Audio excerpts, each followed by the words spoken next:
ছেলেটির উক্ত কথাগুলো বলে একটা অন্যরকম হাসি দেয়। তার এই হাসিতে লেগে আছে অনেক রহস্যময় কথা, অনেক অজানা অজানা গন্তব্যের কথা, ইতিহাসের বিলুপ্ত হয়ে যাওয়া বৈচিত্র্যময় অনেক কথা, যেটা সবার আড়ালে, সবার অগোচরে, সবার কাছ থেকে এক ধোঁয়াশার পাতায়, কারোর ধোঁয়াশার আড়ালের আচ্ছন্ন এক অন্যতর গহীন ভুবনের গুহার সমতল কিছু সুরাহা বাস্তবতা। আগন্তুকটি কোনো কিছুই বলে না। আগন্তুকটি চুপটি করে আছে। আগন্তুকটি কোনো কথা বলে না। একটা বক্স বের করে। বক্সের ভেতর অনেক কিছু দেখা যায়। একজন মানুষকে টর্চার করার জন্য যত সামগ্রী প্রয়োজন, ঠিক ততগুলি সামগ্রী তার এই বক্সের ভেতর রাখা আছে, যেটা থেকে খানিকটা শরীরটা শিহরিত হয়ে ওঠে চেয়ারে বাঁধা অবস্থায় থাকা ছেলেটির। আগন্তুকটি এক এক করে সেগুলো বের করে টেবিলের উপর রাখতে থাকে। অন্যদিকে বাবা, বাবা কোথায় তুমি? এদিকে এসো, তাড়াতাড়ি এসো বলছি। মেয়ের মুখে এরকম কথা শুনে হন্তদন্ত হয়ে সিঁড়ি ভেদ করে ড্রয়িং রুমে এসে সোফায় বসলেন ইসলাম মিয়া।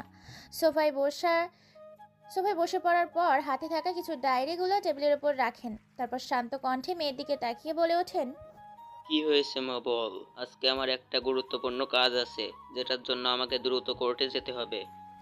বাবার মুখে এরকম কথা শুনে এবার মেয়েটি রাগান্বিত কণ্ঠে ঝাড়ি দিয়ে কথাগুলো বলে ওঠে। বাবা সবই তো ঠিক আছে, কিন্তু তোমার এই দুইটা বডিগার্ড আমি যেখানে যাই সেখানেই কেন যায়?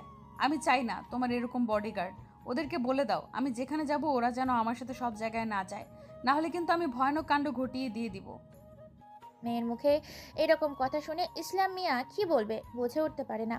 ইসলাম মিয়া আরো কোনো কিছু না ভেবে উপায় না বের করতে পেরে মেয়ের খুশির জন্য বলে ওঠে, ওকে ঠিক আছে আম্মু, আমি ওদেরকে বলে দিয়েছি ওরা তোমার সাথে তেমন কোথাও যাবে না। তবে হ্যাঁ, তুমি কোথাও গেলে ওরা অবশ্যই যাবে, কিন্তু তোমার থেকে দূরে দূরে থাকবে, কারণ তুমি হয়তো জানো না যে আমাকে কতগুলো কেস হ্যান্ডেল করতে হয়। এমন এমন আসামি আছে যারা আমাকে কোর্টের ভেতর হুমকি দেয়।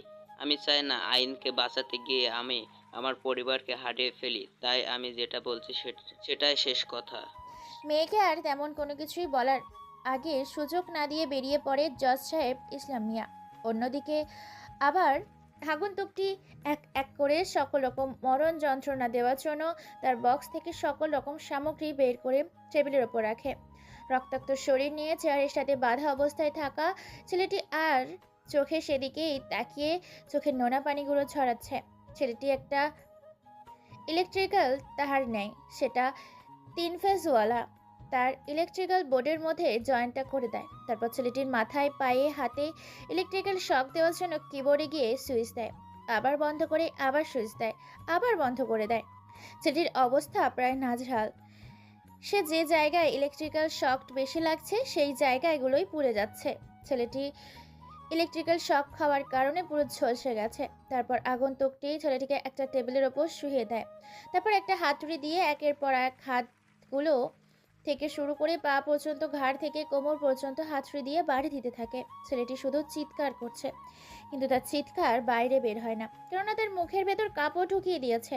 সেই কাপড় ঢুকিয়ে দেওয়ার ভেতরে যেন অসম্ভব যন্ত্রণার শিকার হচ্ছে ছেলেটি। কাপড়টা মুখের ভেতরে লাল মরিচের মতো, সাথে কালো জিরা ও ঝাঁঝালো রসুন, অতিরিক্ত মাত্রায় লবণ মুখে ঢুকিয়ে দিয়ে তার উপর কাপড় দিয়ে মুখটা বন্ধ করে দেয় ছেলেটির। ছেলেটি শুধু চিৎকার করছে, চিৎকার বাইরে বের হয় না। হাতুড়ি দিয়ে অনেক যন্ত্রণা করার পর পুরো শরীরটিকে থেতলিয়ে দেয়। মাংসগুলো যেন ফেটে গেছে, শরীরের সাথে চামড়াগুলো যেন লেপ্টে আছে। লাল রক্তটা যেন শরীরের চলাচল দেখা যাচ্ছে। শরীরের শিরা, উপশিরার রগগুলো যেন শিহরিত হয়ে উঠেছে। আগন্তুকটি আবার হাসি দিয়ে বলে ওঠে, হা হা হা, জানিস তো ভাই, যে জিনিসের প্রতি একবার মায়াটা বেড়ে যায় না, সেই জিনিসটা পাওয়ার জন্য সেই মানুষটা অন্য আরেকটা মানুষকে মেরে ফেলতেও দুবার ভাবে না। শুধু মেরে ফেলতে নয়, যে জিনিসটাকে সে পাওয়ার জন্য ব্যাকুল হয়ে থাকে, ওই জিনিসটার জন্য সে যা ইচ্ছে তাই করতে পারে। যেমন তোর একটা ভুলের জন্য এখন তুই এখানে আটকা আছিস। আগন্তুকটির মুখে এরকম কথা শুনে আরো ভয় পেয়ে যায় ছেলেটি। ছেলেটির ড্যাব ড্যাব চোখে তাকিয়ে আছে। ছেলেটিকে টেবিলের ওপর শুয়ে রাখা অবস্থায় এক একটা পেরেক দিয়ে ছেলেটির পিঠের ওপরে, হাতে, পায়ে হাতুড়ি দিয়ে পেরেক মেরে দেয় টেবিলের সাথে। তারপর একটা ড্রিল মেশিন নেয়, ছেলেটির 2 হাঁটুর মধ্যে ফুটো তৈরি করে দেয়। পাগলের মতো হাসছে আর ওসব করছে। যে হাত দিয়ে তার প্রিয় জিনিসটাকে সে ধরেছিল, সে হাতের ওপর ড্রিল মেশিন দিয়ে এক এক করে অনেকগুলো ছিদ্র করে দেয়।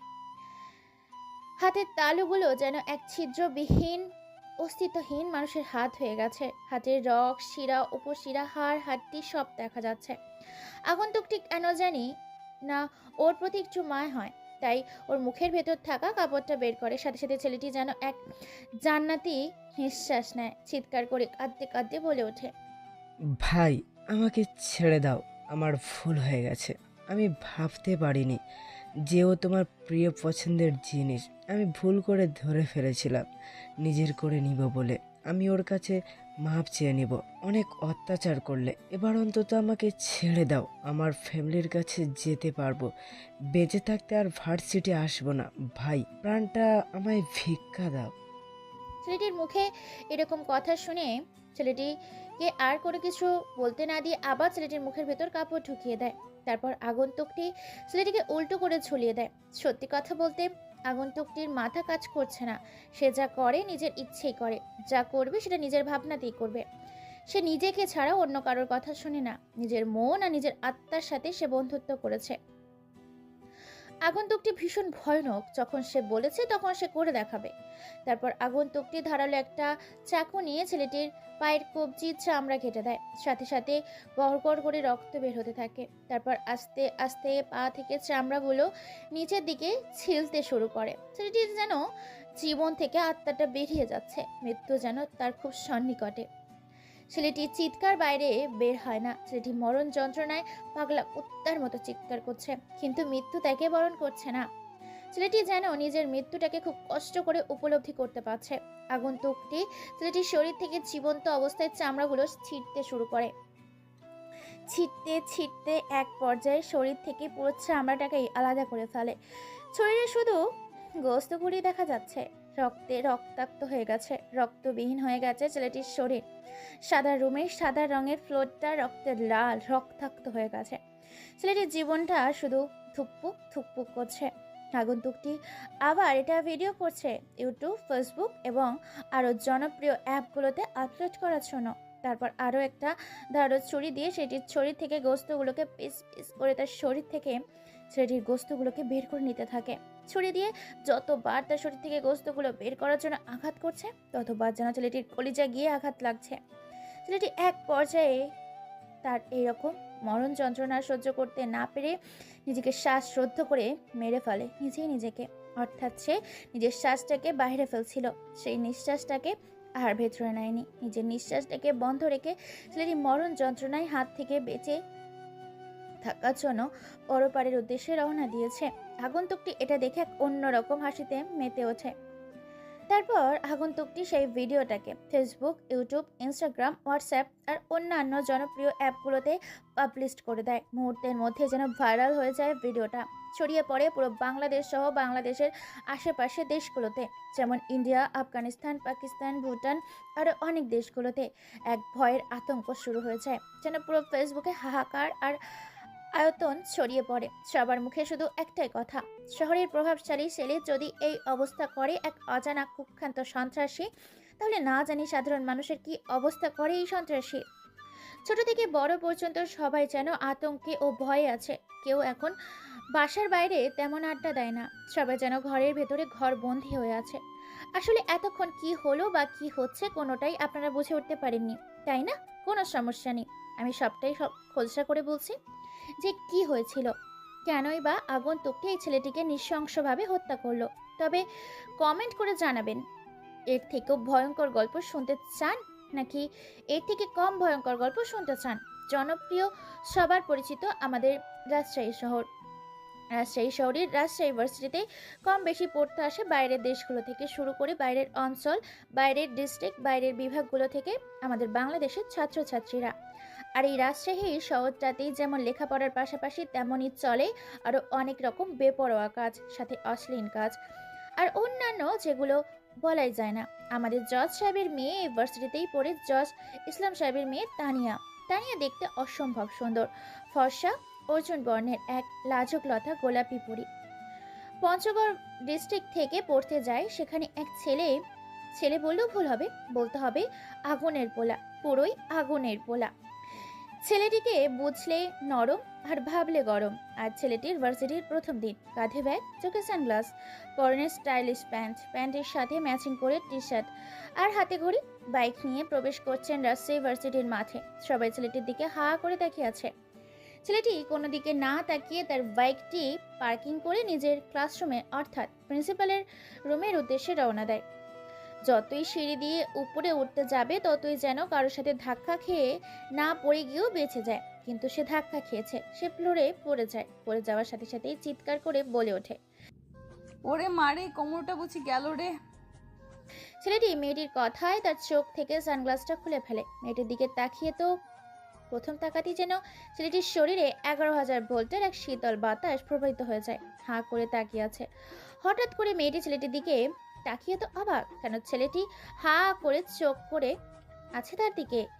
এটা দেখেই মেয়েটি ফ্লোর থেকে উঠে গিয়ে ছেলেটির সামনে তুড়ি বাজাতেই ছেলেটির হুঁশ ফিরে আসে। তারপর মেয়েটি ঝাড়ি দিয়ে বলে ওঠে। কি রে বেটা, তুই কি চোখ উপরে নিয়ে ঘুরিস নাকি রাস্তাঘাটে? ফেলে দিয়ে তো আমার কোমর দিলে ভেঙে। ছেলেটির কোনো কথাই বলে না, হাঁ করে তাকিয়ে আছে মেয়েটির দিকে। মেয়েটি এটা দেখে ছেলেটির কলার ধরে মেয়েটি তার মুখের সামনে আবার ঝাড়ি দিয়ে বলে ওঠে। কি রে বলদার বাচ্চা বলদ, তুই এইভাবে কি দেখছিস? দেখে তো মনে হচ্ছে ভার্সিটিতে নতুন। যা, তুই নতুন বলে তোকে ছেড়ে দিলাম। নেক্সট টাইম চোখগুলো নিচের দিকে দিয়ে সোজা তাকিয়ে হাঁটবি। কথাগুলো বলে মেয়েটি চলে যায়। ছেলেটি কোনো কথা না বলে চুপচাপ প্রিন্সিপালের রুমে গিয়ে পরিচিত হয়ে নিজের ক্লাসরুমে চলে যায়। সেখানে গিয়ে তো আরও অবাক, কেন সেখানে গিয়ে সে দেখতে পায় তার ব্যাচে পড়ছে সেই মেয়েটি। ছেলেটির পাশে আরেকটি ছেলে বসেছিল। পলাশ নামের ছেলেটি হাত বাড়িয়ে দিয়েই বলে ওঠে। হাই, আমি পলাশ। এই ভার্সিটিতে দীর্ঘ 3 বছর ধরে লেখাপড়া করছি। তুমি নিশ্চয়ই নতুন। আমরা বন্ধু হতে পারি? হাই, আমি ফারুক। এই ভার্সিটিতে নতুন ভর্তি হয়েছি। এখানে থেকে পড়ালেখা কমপ্লিট করে যে কোনো একটা জায়গায় সেটেল হয়ে যাব। হ্যাঁ শিওর, অবশ্যই আমরা ফ্রেন্ড হতে পারি। তারপর দুজনে অনেক কথা বলে। এক পর্যায়ে ফারুক নামের ছেলেটি জিজ্ঞেস করে বলে ওঠে। আচ্ছা বন্ধু, তোকে একটা কথা জিজ্ঞাসা করব। হুম, করতে পারিস। যে কোনো প্রশ্ন, কোনো সমস্যা নেই। তোর প্রশ্নের উত্তর আমি দিতে রাজি আছি, বল। পলাশের কথা শুনে এবার ইশারায় দেখিয়ে বলে ওঠে। ওই মেয়েটা কে, আর ওই মেয়েটার সম্বন্ধে আমাকে কিছু ডিটেলস দে। কেন, তুই জেনে কি করবি? ওর কি দরকার তোর? তুই নতুন, তাই ওর সম্বন্ধে জানিস না। ও কার মেয়ে? হ্যাঁ, আমি তো সেটাই জানতে চাচ্ছি যে ওইটা কে এবং পরিচয় কি। ফারুকের কথায় সন্দেহ দৃষ্টিতে তাকিয়ে এবার হালকা হাসে পলাশ বলে ওঠে। ও হচ্ছে আমাদের এই এলাকার জজ সাহেবের মেয়ে। আর আমাদের জজ সাহেব হচ্ছে ইসলাম মিয়া। আর তার মেয়ে হচ্ছে তানিয়া। আর কিছু জানার আছে তোর? এবার পলাশের কথায় ফারুক হালকা হেসে বলে ওঠে। আরে না রে, যা বলেছিস এতেই অনেক। আর এর থেকে বেশি জানার প্রয়োজন নেই। যা জেনেছি এতেই কাজ হয়ে যাবে। তাই? দুজনে এইভাবে অনেক কথা বলে, অনেক আড্ডা দেয়। প্রতিটা ক্লাস তারা করে। এই ক্লাসটাই শেষ করে তখনই হঠাৎ করে চোখে চোখ পড়ে যায় মেয়েটির। মেয়েটি আর কেউ না, মেয়েটা হচ্ছে তানিয়া। তানিয়া হঠাৎ চোখে আটকা পড়ে যায় ফারুকের চোখ চোরা। ট্যাপ ট্যাপ চোখে তাকিয়ে আছে ফারুক এখনও তানিয়ার দিকে। তানিয়া কোনো কিছু না বলে কোনো রকমের ক্লাস শেষ করে বের হয়ে যায় বাড়ির উদ্দেশ্যে। এরপর পলাশ আর ফারুক বেরিয়ে পড়ে বাইক নিয়ে পুরো শহরটা ঘুরে দেখবে বলে। তাদের বাকি বন্ধুগুলো আজকে ভার্সিটিতে আসেনি বলে পরিচয় করে দিতে পারেনি, পরে পরিচয় করে দিবে বলে শহরটা ঘুরতে বের হয়। হঠাৎ করে অন্যদিকে ফারুকের ফোনে ফোন আসে। ফোন রিসিভ করতেই বলে ওঠে। বস, আপনি কোথায় আছেন? আমরা এই মুহূর্তে একটা খবর পেলাম। আজকে আপনি যে ভার্সিটিতে আসেন সেই ভার্সিটি থেকে রাতের আধারে প্রায় 30 জন মেয়েকে 35,000 কোটি টাকার বিনিময়ে বিদেশি আমেরিকার দেশে বিক্রি করে দেবে। উপরোক্ত কথাগুলো শুনে ফারুক রাগে ফেটে যাচ্ছে। নিজের অজান্তেই বাইকের হ্যান্ডেল ব্রেকটা কষে এক চাপ দেয়। হঠাৎ এমন হাওয়াতে পেছন থেকে ছিটকে গিয়ে কয়েক হাত দূরে পড়ে পলাশ। পলাশ কোনো কিছু বুঝতে পারে না। কিছু বলে ওঠার আগেই ফারুক বলে ওঠে। তোরা সব ব্যবস্থা কর, চারদিক দিয়ে ঘেরাও কর, সময় মতো আমি চলে আসব। কাউকে আর কোনো কিছু বলার সুযোগ না দিয়ে ফোনটা কেটে দেয়। ফোনটা কেটে দিয়ে পলাশের দিকে তাকায়। তখনই পলাশ রাগী কণ্ঠে বলে ওঠে, কিরে, তুই কি আজকে আমাকে মেরে ফেলার প্ল্যান করতে এসেছিস নাকি? এত জোরে কেউ ব্রেক করে? আজকে তো আমার জীবনটা বেরিয়ে যেত। আল্লাহর রহমতে বেঁচে গেছি। তোর সাথে আর বাইকে যাব না ভাই, তুই যা। হুম, চুপ বেটা। বাইকে যখন চড়েছিস তাহলে যেতে হবে। তারপর তারা দুজন আবার রওনা দেয়। পলাশকে তাদের বাড়ির সামনে নামিয়ে দিয়ে ফারুক চলে যায় তার নিজ গন্তব্যের উদ্দেশ্যে। এই ফারুক কে সেটা জানতে চাইছেন না? ফারুক হচ্ছে বাংলাদেশের অন্যান্য জেলা এবং ডিস্ট্রিক্টের মধ্যে একটা অন্যতম বৈশিষ্ট্যমূলক পঞ্চগড় ডিস্ট্রিক্টের ছেলে। ফারুকের ঠিকানা হচ্ছে রংপুর বিভাগ, পঞ্চগড় ডিস্ট্রিক্ট, আটোয়ারি উপজেলা, আটোয়ারি থানা, আটোয়ারি ফকিরগঞ্জ বাজার।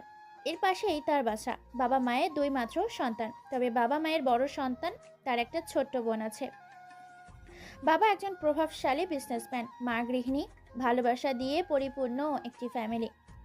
ফারুক যেমনই ভালো তেমনই তার মাথা যদি একবার বিগড়ে গেল থাকে না, আর ভালো তখন হয়ে যায় কালো। তবে এই শহরে কেউ জানে না তার ফ্যামিলি কি বা কারা। প্রতিজ্ঞা করে নিয়েছে যতদিন না নিজেকে প্রতিষ্ঠিত করতে পারছে ততদিন ফিরবে না তার নিজের শহরে, ফিরবে না তার প্রিয় আপনজনদের কাছে। তবে ভালো মানুষ হবার পাশাপাশি সে ছাড়তে পারবে না তার অকর্ম কাজগুলো। বাংলাদেশের অধিকাংশ মানুষ তাকে দাদাভাই বলেই চিনে। দাদাভাই নামটা শুনে মানুষের মধ্যে এক অন্যরকম প্রশান্তির এক মুচকি হাসি ফুটে ওঠে। অন্যদিকে সন্ত্রাসীদের বুকে শুরু হয়ে যায় ধূপধুকানি। ভবনের শব্দে তাদের বুকের হার্টবিট দ্রুত চলাচল শুরু করে। ভয়ের শরীর থেকে অঝোর ধারায় ঘাম বেয়ে বেয়ে পড়তে শুরু করে। জীবনে এমন একটা ঘটনা ঘটে যায় যার জন্য তাকে বাড়ি ছেড়ে চলে আসতে হয় নিজেকে প্রমাণ করতে। সেও পারে কোনো কিছু করে দেখাতে। কারোর মধ্যে কোনো কিছুর প্রতিভা আছে, সেটা তার বাবা বুঝতে চায়নি। বাবাকে বোঝানোর জন্য সে বাড়ি থেকে বেরিয়ে এসেছে। নিজেকে প্রতিষ্ঠিত করবে বলে নতুন করে জীবন, নতুন সংগ্রামে, নতুন মানুষের সাথে, নতুন পরিবেশ, নিজেকে মিলিয়ে নিতে সবার সাথে। এমন কিছু যার জন্য সে বাড়ি থেকে বের হয়ে আসে এই রাজশাহী শহরে। সেটা না হয় পরে শুনছি পরের পর্বে। আপাতত দেখে আসি, শুনে আসি বাড়িতে ফেরার পর তানিয়া কি করেছে, কি বা বলেছে তার ফ্যামিলির মানুষকে। ও হ্যাঁ, তানিয়ারা দুই বোন, বলতে ভুলে গেছি। তানিয়া হলো বড়, তানিয়ার একটা ছোট বোন আছে। তার বোনের নাম হচ্ছে তাফিয়া। তানিয়া বাড়িতে এসে ব্যাগটা ছুঁড়ে মারে সোফায়, তারপর রাগী ভাব নিয়ে বসে পড়ে সোফাতেই। তাফিয়া তানিয়াকে রাগী ভাব নিয়ে সোফায় বসতে দেখে মুচকি হেসে তাফিয়া বলে ওঠে তানিয়ার উদ্দেশ্যে, কি রে আপু, ভার্সিটিতে আজকে কি হয়েছে তোর সাথে যে ভার্সিটিতে আসার পরে ব্যাগটাকে ছুঁড়ে মারলে সোফার ওপরে? তানিয়া কোনো কথা বলে না। তাকে নিজের রাগটাকে কন্ট্রোল করে ছোট বোনের দিকে তাকিয়ে মুচকি হেসে এবার বলে ওঠে, তোর না জানলেই নয় রে বোন, তোরে কি জানতেই হবে? তুই বলতে চাইলে শুনবো, আর বলতে না চাইলে কি তোকে জোর করবো নাকি? আর বলিস না, কোথা থেকে জানি না ভার্সিটিতে একটা ছেলে উঠে এসেছে।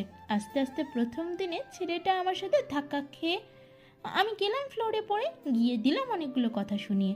তারপরে ছেলেটি কোনো রিয়াকশন না করে আমার দিকে ড্যাব ড্যাব করে তাকিয়ে আছে। আবারও দিলাম অনেকগুলো কথা শুনিয়ে। তারপর নিজের ক্লাসের রুমে গেলাম। সেখানে গিয়ে তো আরেক ঝটকা খেলাম, কেননা বেটা খটাস আমার সাথেই পড়ে। পড়িস তো পড়িস, ঠিক আছে ভাই, তাই বলে তুই পুরো ক্লাস চলাকালীন আমার দিকেই তাকিয়ে থাকবি? তানিয়ার মুখে এরকম কথা শুনে তাফিয়া হাসতে হাসতে পেট ফেটে যাচ্ছে। হাসতে হাসতে তাফিয়া বলে ওঠে, তাই আমার তো মনে হয় ছেলেটা তোর প্রেমে পড়ে গেছে, কেননা প্রথম দেখায় ড্যাব ড্যাব চোখে তাকিয়ে থাকে, তারপর পুরো ক্লাসরুমে কারো দিকে না তাকিয়ে শুধু তোর দিকে তাকিয়ে থাকা, তারপর জানি না তোর সাথে কি কি করে সে। এই জন্যই তো তোকে বলি এত মেকআপ করে ভার্সিটিতে যাস না। কিন্তু কে কার কথা শোনে, এখন বোঝ ঠেলা।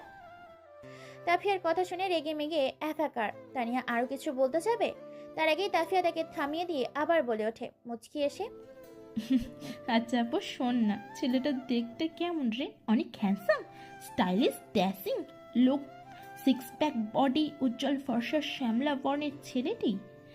দেখতে নিশ্চয়ই বলিউডের হলিউডের শাকিব খানের মতো। সমস্যা নেই তো, যদি ছেলেটাকে পছন্দ হয় তাহলে আমাকে বললে আমি বাড়িতে বলে ওর সাথে তোর বিয়ের ব্যবস্থা করে দেব। কি বললি তুই? দাঁড়া। এই বলে দৌড়ে নিজের রুমে চলে যায়। তাফিয়া। অন্যদিকে ফারুক বাড়িতে পৌঁছে যায়। পৌঁছে গিয়ে ফ্রেশ হয়ে সোফায় বসে ল্যাপটপ নিয়ে তারপর এখানকার লোকাল সব সিসিটিভি ক্যামেরা কোথায় কোথায় লাগানো আছে সেটা চেক করতে থাকে। কেননা সে মনে করে অপারেশন নেওয়ার আগে কোনো দিক দিয়ে নিব এবং কিভাবে নিব তাই তার পূর্ব প্রস্তুতি ভেবে রাখা উচিত। অন্যদিকে যে ফারুককে ফোন করেছিল সেই ছেলেটি তার দলের সমস্ত ছেলেকে নিয়ে যেদিক দিয়ে ট্রাক নিয়ে যাবে পাচার করার জন্য সেই দিক দিয়ে আশেপাশের এলাকা সহ রাস্তাঘাট ঘেরাও করে নিয়েছে প্রায় কয়েকশো ছেলেকে নিয়ে। প্রত্যেকটা সিসিটিভি ক্যামেরা চেক করে নেয়, শুধু 3 জায়গায় খালি আছে যে জায়গাগুলোতে কোনো সিকিউরিটি দেওয়ার জন্য সিসিটিভি ক্যামেরা লাগানো হয়নি। সে বুঝে গেছে এই 3 রাস্তার মধ্যে দিয়ে যে কোনো একটি রাস্তা দিয়ে তারা মেয়েগুলোকে পাচার করবে, তাই সে তার লোকদের 3 রাস্তা ঘিরে ফেলতে বলে, সাথে বন্দুক, রাইফেল আর অন্যান্য সরঞ্জাম রেডি করতে বলে, আর অন্যান্য সামগ্রী যেগুলো দিয়ে মুখাপেক্ষ হবে। 2 দলের মধ্যে লড়াই হবে, 2 দলের মধ্যে বিজয় হবে কারা, তাই পূর্বের প্রস্তুতি নিয়ে রওনা দেয় ফারুক। সবকিছু তৈরি হয়ে গেছে। দেখতে দেখতে সন্ধ্যা নেমেছে, চারিদিকটা অন্ধকারে ছেয়ে গেছে। আকাশে হালকা হালকা ঘন কালো মেঘ দেখা যায়, যার কারণে তারা চাঁদ কোনোটাই দেখা যায় না। পরিবেশটা কেমন যেন হালকা অন্ধকারে ছেয়ে গেছে। পুরো রাস্তাটা পিন পিন নীরবতায় বিরাজ করছে। পুরো রাস্তাটা যেন আজকে অন্যান্য দিনের চেয়ে এক ভয়ঙ্কর রূপে রূপান্তরিত হয়েছে। রাত 10টা বেজে 5, দেখতে দেখতে 11টা বেজে 12টাতে ওভারটেক করে রাত বাজে 1টা। এখনো কারো কোনো সাড়াও পাওয়া যায় না। এটা দেখে এবার ফারুক বলে ওঠে, কি রে, তোর খবর কি? সঠিক ইনফরমেশন ছিল, এখনও তো কেউ এলো না। ভাই, আকাশ সাক্ষী, জমিন সাক্ষী, পৃথিবীর আলো বাতাস সহ পৃথিবীর সকল সৃষ্টিকে সাক্ষী রেখে আমি দীপ্তকণ্ঠ শপথ করে বলছি, আমি যা ইনফরমেশন এনেছি সবটাই সত্যি। আমরা আর কয়েক মিনিট অপেক্ষা করি, নিশ্চয়ই তারা আসবে। কথাটা শেষ করার আগেই 2 দিক দিয়ে 2টা কালো রঙের স্মার্ট কার এসে উপস্থিত হয়ে রাস্তার সাইডের সাথে আরেকটি ট্রাক, তার পেছনে আরেকটি লরি। গাড়িগুলোর ভেতর থেকে 2 জন ব্যক্তি বের হয়ে আসে। একজনের পরনে আছে সাদা কোট, স্যুট বুট পরিহিত ব্যক্তি, অন্যজনের বর্ণনা আছে কালো রঙের কোট আরও অন্যান্য স্যুট বুট পরিহিত আরও এক অন্য ব্যক্তি। 2 জনের মুখে 2টা কালো রঙের মাস্ক। কোনো কথা ছাড়াই কালো রঙের পোশাকধারী ব্যক্তিরা হাতের ইশারা দেওয়ার সাথে সাথে তাকে দরজা খুলে দেয়। আর ট্রাকের ভেতর দেখা যায় প্রায় 30 থেকে 50টার মতো মেয়ে আছে। মেয়েগুলো দেখে দূর থেকেই বোঝা যাচ্ছে তাদের ড্রাগস দিয়ে ঘুম পাড়িয়ে রাখা হয়েছে।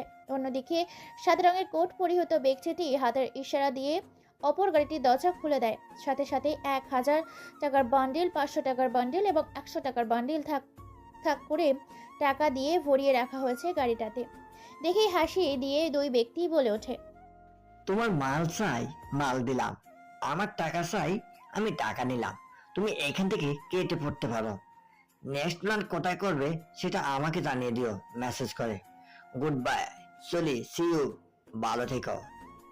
ওই দাঁড়া, 1 মিনিট যাবি? ঠিক আছে, কথাটা শুনে যা। যতগুলো টাকা দিয়েছি না মালগুলোর থেকে বেশি দিয়েছি, প্রত্যেকটাকে একবার করে আমি পরখ করে দেখব, তারপর এগুলোকে বিদেশে সেল করব।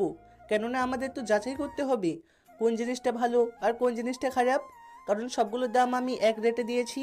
তাই আগে আমাকে টেস্ট করতে হবে যে কোনটার স্বাদ কেমন। যেটা স্বাদ বেশি সেটা মুনাফা বেশি, আর যেটা স্বাদ কম সেটার মুনাফা কম, বুঝলি? এই বলে যখন 2 আগন্তুক 2 দিক দিয়ে তাদের 2 সম্পদ নিয়ে চলে যাবে, তখনই রাস্তার 2 দিক দিয়ে বিদ্যুতের গতি আর বুলেট এসে যেন লাগছে এক একজনের শরীরে।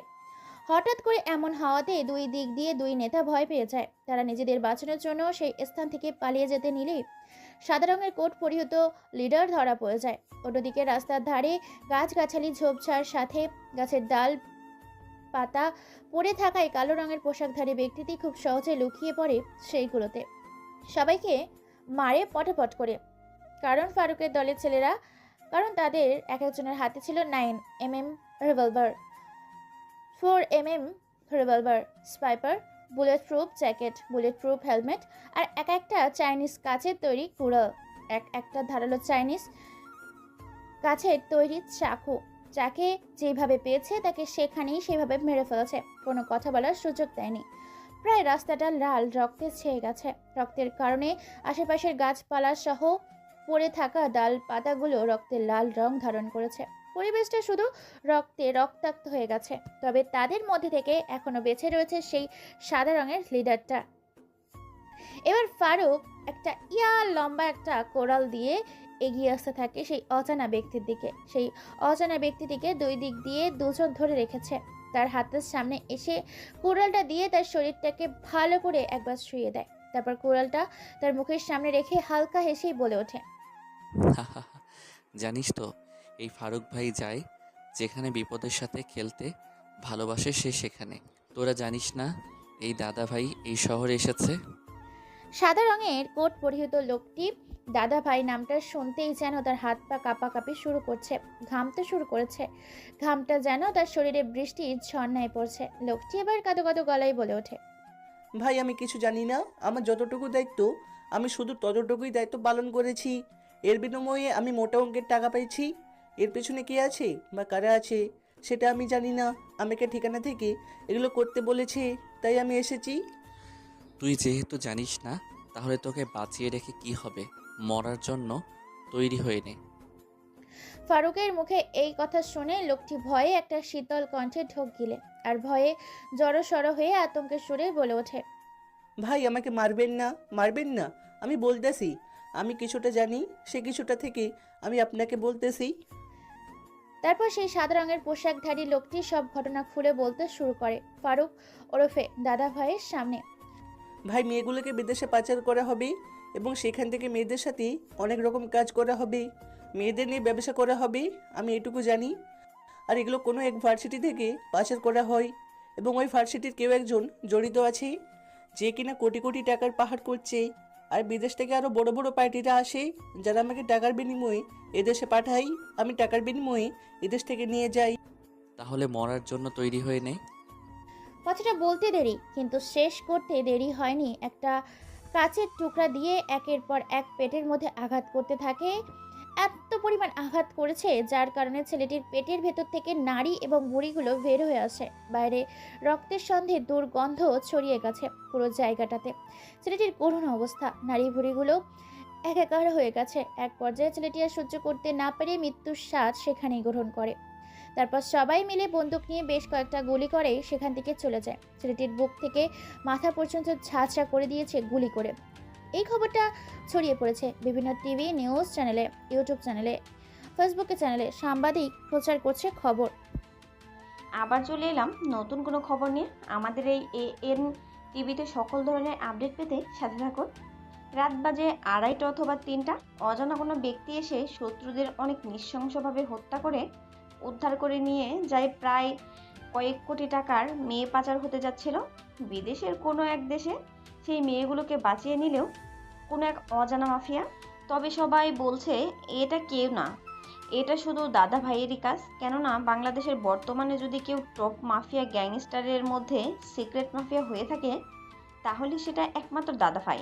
দাদা ভাইয়ের উপরে বাংলাদেশে তেমন কোনো বড় গ্যাং নেই এবং দাদা ভাইয়ের গ্যাংটা বাংলাদেশ সহ আরও অন্যান্য দেশগুলোতেও ছড়িয়ে গেছে, রাজত্ব চলছে। শুধু দাদা ভাইয়ের নামে দাদা ভাইয়ের নামগুলোই এই দেশের সরকার সহ জনগণ কেঁপে ওঠে এবং মেয়েগুলোকে সহি সালামতভাবে পৌঁছে দিয়েছে।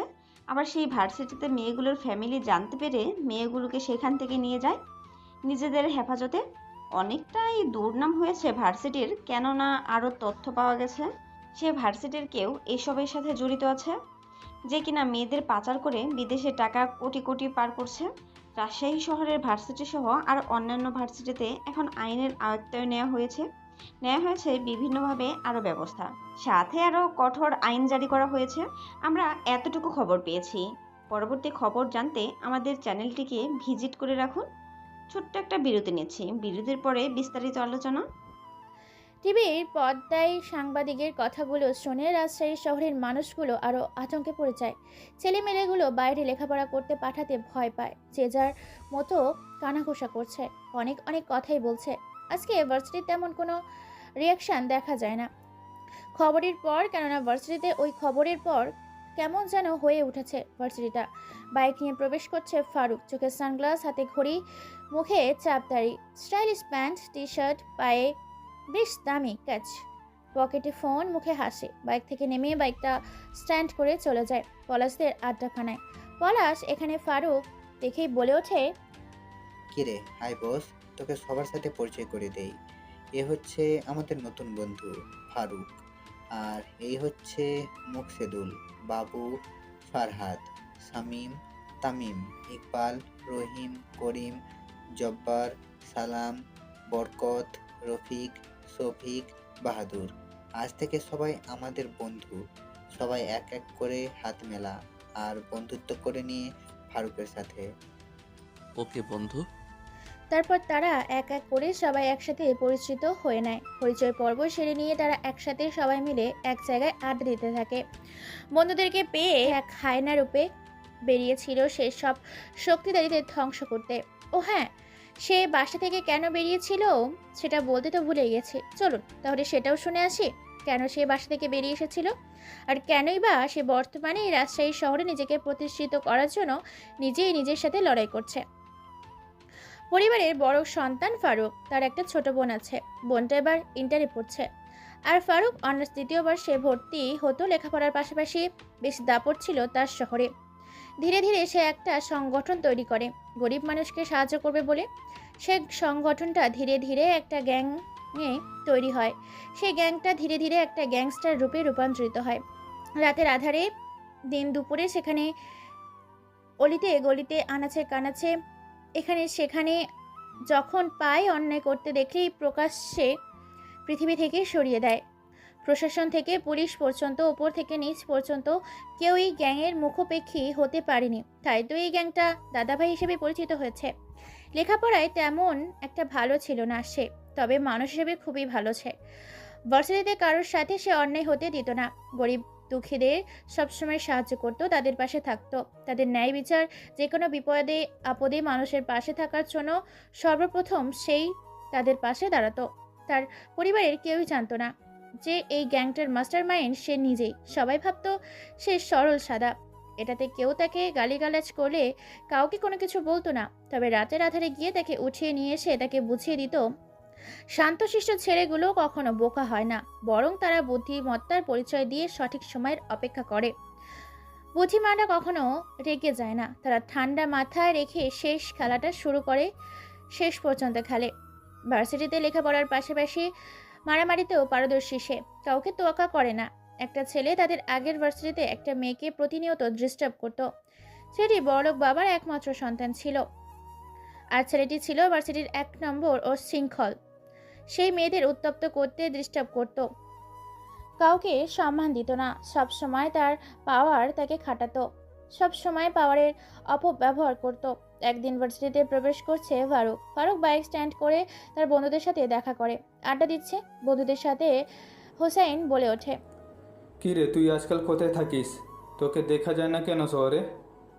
আরে পাগল, তেমন কিছু, তোরা তো জানিস আমরা কি কাজ করি, এত ব্যস্ত থাকি এটাই।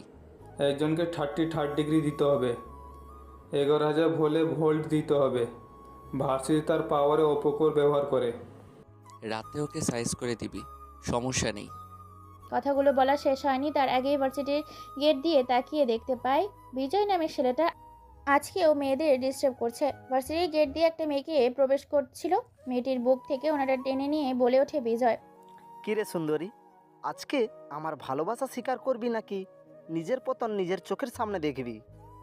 এসব বলছে আর ওনাটা নিয়ে টানাটানি করছে ছেলেটি। এমন সময় ফারুক খেলা করে মেয়েটি লজ্জা মাথায় নিচু করে নেয়, আর ছেলেটি তাকে নিয়ে মজা নিচ্ছে। এমন সময় চারিদিক দিয়ে মানুষ বের করতে থাকে। ছাত্রছাত্রীরা আশেপাশ দিয়ে তাকে ঘিরে ফেলতে শুরু করে।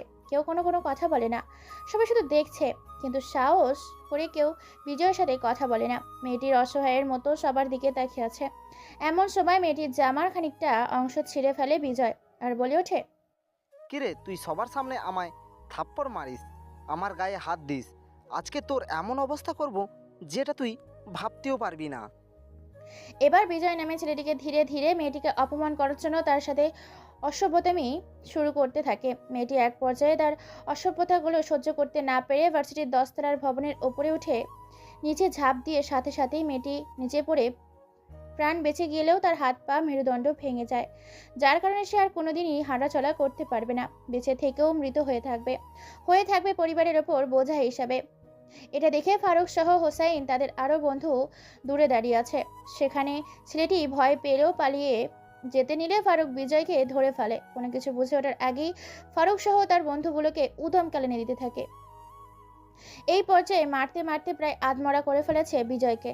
এমন পর্যায়ে রাগের মাথায় হকি স্টিক দিয়ে মারতে মারতে তার মাথা ফাটিয়ে ফেলে বিজয়ের। বিজয় এতগুলো মার সহ্য করতে না পেরে সেখানেই মরে যায়। এই ভিডিওটা ছড়িয়ে পড়ে সব জায়গায়। হৃদয়ের বাবা, ফারুকের বাবা অনলাইনে কাজ করছিল। তখন এই ভিডিওটা দেখে নিজের ছেলেকে গুন্ডাদের মতো মারপিট করতে দেখে ভীষণ ঘাবড়ে যান তিনি। ফারুক বাড়িতে গেলে তাকে অনেক বকাচকা করে ধীরে ধীরে ফারুকের আসল পরিচয় মানুষের সামনে চলে আসে। অর্থাৎ সেই শহরের সব মানুষ জানে যে ফারুক আসলে কুখ্যাত দাদাভাই। আরও কি, ওর বাবা বাড়ি থেকে বের করে দিতে চেয়েছিল, কিন্তু তার মার জন্য পারেনি। তাকে সময় দিয়েছিল ভালো হওয়ার জন্য, কিন্তু ভালো হতে সে পারেনি।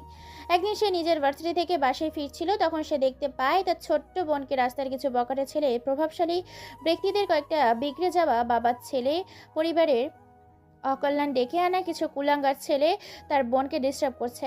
এটা দেখে ফারুক সহ হোসাইন, রাফি, রাফাত, তুতে, মামা, শামীম মোল্লা, তৌফিক, জাহারুল, আবদুল্লাহ, বিএস, শাফি, রহিম, ফরিদ, হাবিব, সাতার, খালেক, মালেক, জাব্বার, রহিম, করিম, সাতার সাথে সবাই অনেকগুলো মোটরসাইকেল থেকে নামে। ফারুকের ছোট বোনকে দেখে দৌড়ে চলে আসে ফারুকের কাছে। তারপর বলে ওঠে, ভাইয়া আমাকে বাঁচাও, দেখো ওরা শুধু আমাকে প্রত্যেক দিন ডিস্টার্ব করে, যাওয়ার সময় ডিস্টার্ব করে, আসার সময় ডিস্টার্ব করে, আর আজে বাজে কথা বলে।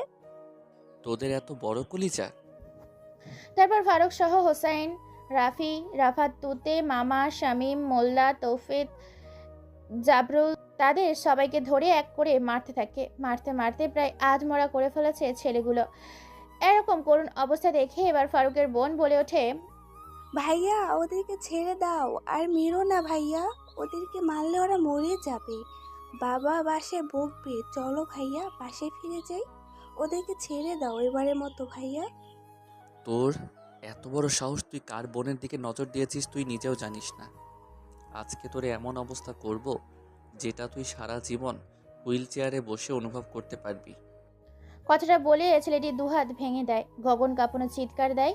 এই চিৎকার যেন আশেপাশের মানুষগুলো ভিড় জমায় সেই স্থানে। এতগুলো মানুষ জড়ো হয়ে গিয়েছে যা বলার বাইরে। পুরো রাস্তা ব্লক হয়ে গেছে। প্রকাশ্যে এতগুলো মানুষের সামনে ছেলেটির আবারও দু পা ভেঙে দেয়। ছেলেটি শুধু সামনে গরুর মতো চিৎকার করছে। যেমন কোনো ছাগলকে জবাই করলে জবাই করার আগে ছটফট করে, ঠিক তেমনই হাত পাগুলো ভেঙে দেওয়ার সাথে সাথেই ছেলেটি যেন গলা কাটা পাঠা ছাগলের মতো ছটফট করছে। তারপর ফারুক তার বন্ধু সহ তার বোনকে নিয়ে চলে যায়। ছেলেটি সেখানেই পড়ে থাকে। ছেলেটির পরিচিত একজন তার বাবাকে ফোন করে। তার বাবা দ্রুত পুলিশ নিয়ে আসে সেখানে এবং কমপ্লেন করে, অর্থাৎ কেস করে ফারুকের নামে। ফারুককে থানায় নিয়ে আসা হয়। তাকে ছাড়ানোর জন্য তার বাবা আসে থানায়। তার বাবাকে আসতে হয়েছে বলে তার বাবার অনেক অসম্মান হয়েছে, কারণ এই শহরের সবচেয়ে সম্মানীয় ব্যক্তি তিনি। পুলিশের কাছে গিয়ে ছাড়িয়ে নিতে আসতে হয় ফারুককে। ফারুককে নিজেকে থানা থেকে বের করে আনতে পারত, কিন্তু তার আগেই তার বাবা গিয়ে তাকে ছাড়িয়ে নিয়ে আসে। বাড়িতে এনে তাকে অনেকগুলো কথা শোনায় আর বলে ওঠে, তুই একটা মাফিয়া, একটা মস্তান। তোর মতো কুলাঙ্গার ছেলেকে কিনা আমরা জন্ম দিয়েছি। তোর জন্য আজকে আমাকে থানায় সবার সামনে অপমানিত হতে হয়েছে। তোকে এর আগে বলেছিলাম ভালো হয়ে যেতে, কিন্তু তুই ভালো না হয়ে আরও হয়েছিস নষ্ট, গুন্ডা, মস্তান। বাবা আমি আর এই বাড়িতে দেখতে চাই না। যেদিন তুই মানুষের প্রতিষ্ঠিত হয়ে বাড়িতে ফিরতে পারবি, সেদিনই বাড়িতে তোর জন্য এই বাড়ির দরজা খোলা থাকবে। আজ থেকে এই বাড়ির ভাত, ভরণ পোষক যাবতীয় সম্পর্ক তোর সাথে বিচ্ছিন্ন করা হলো। তোকে আমি ত্যায্য পুত্র করলাম। তুই এই মুহূর্তে এক্ষুনি বাড়ি থেকে বেরিয়ে চলে যাবি। তবে যেদিন প্রতিষ্ঠিত হতে পারবি সেদিন তুই আমাদের কাছে ফিরবি। তার আগে তোর মুখটাও আমি দেখতে চাই না, কুলাঙ্গার কথাকার। কথাগুলো বলে ঝাড়ি দিয়ে চলে যায় কোটিপতি লাখপতি মোস্তাফা সাহেব। শারমিনা বেগম কেঁদেই চলেছেন। নিজের আদরের ছেলেটা কিনা আজকে তাদের ছেড়ে চলে যাবে। ফারুক আর সেখানে আর এক মুহূর্ত না দাঁড়িয়ে বেরিয়ে আসে বাড়ি থেকে। তারপর এই ঘটনার অন্যদিকে আয়াত তার বাবাকে এক এক করে সব ঘটনা খুলে বলে, কী কারণে ছেলেটার হাত ভেঙে দিয়েছিল তার ভাই। এটা শুনে খানিকটা হলেও অনুতপ্ত হয় মোস্তফা হোসেন, কিন্তু ছেলে একটা মস্তান হয়েছে এটা তিনি মেনে নিতে পারছেন না। অন্যদিকে তানিয়া বেশ রেগেছিল ছেলেটার ওপর। ছেলেটা কেন তার দিকে ক্লাসরুমে ড্যাব ড্যাব করে চোখ নিয়ে তাকিয়ে থাকবে। তানিশার বোন তাফিয়া বেশ মজা নিচ্ছে। তার বোনের কাছে তার বোনকে ছেলেটার সাথে কথা বলে জ্বালাচ্ছে। তানিয়া বলে ওঠে, তাসফিয়া, তোকে কিন্তু মারবো এবার এক ঘুষি। ছেলেটাকে তো আমি কালকে উচিত শিক্ষা দেব। যদি আমার দিকে শুধু তাকিয়ে থাকবে না, ও জানে না আমি এই শহরের হাইকোর্টের জজ সাহেবের মেয়ে। আমার দিকে তাকালে কি হতে পারে সেটা তাকে কালকে বুঝিয়ে দেব, বুঝেছিস? ওকে, ঠিক আছে, কালকে কি করতে পারিস দেখা যাবে। হ্যাঁ হ্যাঁ, তোকে দেখিয়ে দিব আমি পারি কি না পারি। তোকে পারলে ভিডিও করে দেখাবো, তুই তখন মন দিয়ে দেখিস। এই বলে চলে যায় তানিয়া কোথাও। অন্যদিকে চারিদিকে অন্ধকার ছেয়ে গেছে। রাত 9টা বাজে। অমাবস্যা পূর্ণিমা থাকায় আজকে আকাশে না উঠেছে তারা আর না উঠেছে চাঁদ। রাস্তার দুই দিক দিয়ে গাছের সারি, পুরো রাস্তাটা বেশ অন্ধকার। শুধু দেখা যাচ্ছে জোনাকি পোকার জিরো বাল্বের বাতি। গ্রামের এলাকা থাকায় পুরো রাস্তা ফাঁকা। ছুরি হাতে নিয়ে তারা করছে একটি ছেলে আর একটি ছেলেকে। ছেলেটি নিজের জীবন বাঁচানোর জন্য অঝরে ছুটছে। দৌড়াতে দৌড়াতে ছেলেটি হারিয়ে গেছে। পেছনে সেই আগন্তুকটি ধারালো ছুরি নিয়ে দৌড়াচ্ছে। ছেলেটির গলা শুকিয়ে গেছে। ছেলেটি আর দৌড়াতে পারে না। আগন্তুকটি বুঝতে পারে, একটা পাথর তুলে ছুঁড়ে দেয় ছেলেটির মাথায়, গিয়ে লাগে। সাথে সাথে ছেলেটি সেখানেই পড়ে যায়। আগন্তুকটি আর কোনো কথা ছাড়াই তার দুপা শরীর থেকে আলাদা করে দেয়। ছেলেটির সাথেই এক গগন কাঁপানো চিৎকার দেয়। পুরো রাস্তাটা ফাঁকা থাকায় এবং এলাকা দূরে থাকায় কারো কানে ছেলেটির কান্নার আওয়াজ পৌঁছায় না। আগন্তুকটি কি তার চোখের সামনেই পা দুটোকে কেটে ফেলে টুকরো টুকরো করে। কাটা পা দুটো থেকে লাল রক্ত গোলা গোলা করে গড়িয়ে পড়ছে। তাতে রাস্তায় থাকায় রাস্তাটা যেন লাল রক্তে রক্তাক্ত হয়ে উঠেছে এক সমীন রূপে। আগন্তুকটি এবার হাসতে হাসতেই বলে ওঠে, হাহা, কিরে শালা বানরের বাচ্চা, তুই জানিস আমি কে? আমি তোকে বারবার সাবধান করিয়েছি। আমার ছেলেদের হাত দিয়ে কিন্তু তুই আমার কথা শুনলি না। ভাই আমার ভুল হয়ে গেছে, আমি শ্রম দিয়ে খাবো, রিক্সা চালিয়ে খাবো, ট্যাক্সি চালিয়ে খাবো, অন্যের বাড়িতে থালা বাসন ধুয়ে খাবো, কিন্তু আর এই জঘন্যতম কাজ করব না। এবারের মতো ছেড়ে দিন, আমাকে একটা সুযোগ দিয়ে দিন। আগন্তুকটি ওর কথা শুনে হো হো করে হাসতে থাকে। তার এই হাসিতে যেন আকাশ বাতাস জমিন পশু পাখি কীট পতঙ্গ ফুল ফল জড়বস্তু ধুলোময় মাটির সব যেন ভয়ে জড়সড় হয়ে এক কোনায় গিয়ে কাঁপছে। আগন্তুকটি বলে ওঠে, আরে তুই ভুলে গেছিস, এই দাদাভাই সুযোগ মাত্র একবারই দেয়, দ্বিতীয়বার না। তুই তোর জীবনের কামরাউন্ডটা এখান থেকে শেষ করলি। Good bye. কথাটা বলে শেষ করা যায়নি, তার আগেই তার পায়ের হাঁটুর ওপরে ছুরি দিয়ে একদম গেঁথে দেয়। ছুরি এফোর ওফোর হয়ে যায় এবং তার পা থেকে শুরু করে হাঁটু পর্যন্ত ছিঁড়ে দুখণ্ড করে দেয়। দুই পায়ে দুখণ্ড করে দেয়। ছেলেটি শুধু সেখানেই ছটফট করছে। তারপর ছেলেটির মুখের ভেতরে হাত ঢুকিয়ে জিহ্বাটাকে টেনে বের করার আগে গলার ওপরে বুকের ওপরে চড়ে বসে। তারপর বুকের ওপরে খারাপভাবে পা দিয়ে মুখের ভেতর থেকে জিহ্বাটাকে টেনে বের করে নিয়ে আসে। জিহ্বাটাকে এক হাতের মতো করে নিয়ে আসে। তারপর ধারালো সেই ছুরি দিয়ে জিহ্বাটাকে কেটে ফেলে। সাথে সাথেই মুখ থেকে রক্ত ভেসে যায়। ছেলেকে খুব যন্ত্রণার সাথে মৃত্যু দিচ্ছে আগন্তুকটি।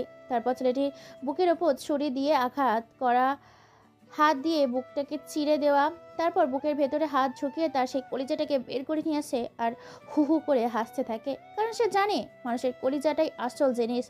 এই কলিজাটার জন্যই মানুষ তার ক্ষমতা পাওয়ার অনেক কিছু ব্যবহার করে। কলিজাটাকে নিয়ে নিজে বের করে নিয়ে আসে। সাথে সাথে ছেলেটি ছটফটাতেই থাকে, কিন্তু এখনো মরেনি। মরমর অবস্থা। তারপর ছেলেটির বুকের ভেতর কিছু পাথরের টুকরো ঢুকিয়ে দেয়, অনেকগুলো হকি স্টিক দিয়ে আঘাত করে। ছেলেটি এগুলো সহ্য করতে না পেরে এক পর্যায়ে প্রস্রাব পায়খানা করে দিয়ে সেখানেই মৃত্যুর স্বাদ গ্রহণ করে। আগন্তুকটি সেখানে এক অতৃপ্তিময় হাসি দিয়ে বেরিয়ে পড়ে তার সেই নিজ গন্তব্যের উদ্দেশ্যে।